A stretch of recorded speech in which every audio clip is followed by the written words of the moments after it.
আমরা আসলে পাঁচবাড়ি বাজার, বাঁশবাড়ি বাজার, পাঁচবাড়ি বাজার, পাঁচবাড়ি বাজার, পাঁচবাড়ি এখনো একটা মানুষ দিনাজপুরের পার্বতীপুরে একটি যাত্রীবাহী বাস দুর্ঘটনায় আহত হয়েছেন গণ অধিকার পরিষদের মুখপাত্র ফারুক হাসান সহ অন্তত 15 জন। আজ ভোরে উপজেলার আমবাড়ি এলাকায় এ দুর্ঘটনা ঘটে। ফারুক হাসান দুর্ঘটনার পর ফেসবুক লাইভে এসে জানান, ভোরে তাদের বাস নিয়ন্ত্রণ হারিয়ে সড়কের পাশে একটি জলাশয়ে পড়ে যায়। এতে প্রায় সব যাত্রী কম বেশি আহত হন। তিনি নিজেও আহত হয়েছেন বলে জানান। তিনি লাইভে বলেন, আমাদের গাড়িটি ভয়াবহ দুর্ঘটনার শিকার হয়েছে। চালক হয়তো ঘুমিয়ে পড়েছিলেন, তাই গাড়িটি নিয়ন্ত্রণ হারিয়ে ফেলে। আহত সবাইকে উদ্ধারের চেষ্টা চলছে। স্থানীয়রা জানান, বাসটি দ্রুতগামী ছিল। হঠাৎ নিয়ন্ত্রণ হারিয়ে সেটি রাস্তার পাশে জলাশয়ে পড়ে যায়। দুর্ঘটনার পর স্থানীয় লোকজন দ্রুত আহতদের উদ্ধার করে হাসপাতালে পাঠান।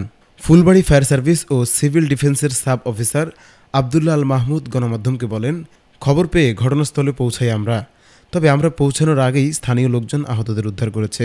আমবাড়ি পুলিশ তদন্ত কেন্দ্রের ইনচার্জ আরিফুর রহমান গণমাধ্যমকে বলেন, গাড়িতে যাত্রী ছিল প্রায় 15 জন। সবাই কম বেশি আহত হয়েছে। আহতরা বিভিন্ন হাসপাতালে চিকিৎসা নিচ্ছেন।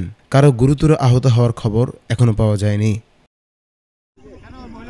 আসসালামু আলাইকুম। আমাদের যে বহনকারী বাস হেরিটেজ এক্সপ্রেস, এটি দিনাজপুরের আমবাড়ি এলাকায় ভয়াবহ দুর্ঘটনার শিকার। আপনারা দেখতে পাচ্ছেন আমাদের গাড়িটির ড্রাইভার হয়তো ঘুমেছিল। একবারে পানিতে আমাদের যাত্রীরা প্রচণ্ড আহত। আমরা নিজেও রক্তাক্ত অবস্থার মধ্যে আছি। এটা আমবাড়ি এলাকা না? জি, আমবাড়ি, দিনাজপুর আমবাড়ি এলাকায়। কল দেন 999-এ, 3টা 9-এ কল দিয়ে একটু পুলিশকে বলেন না ভাই। এই ভাইয়া, এই ভাইয়া, এই যার মোবাইল আছে 3টা 9-এ কল দেন। 3টা 9-এ কল দিয়ে বলেন আমরা এখানে একটা ভয়াবহ অ্যাক্সিডেন্ট হয়েছে। 3টা 9-এ কল দেন।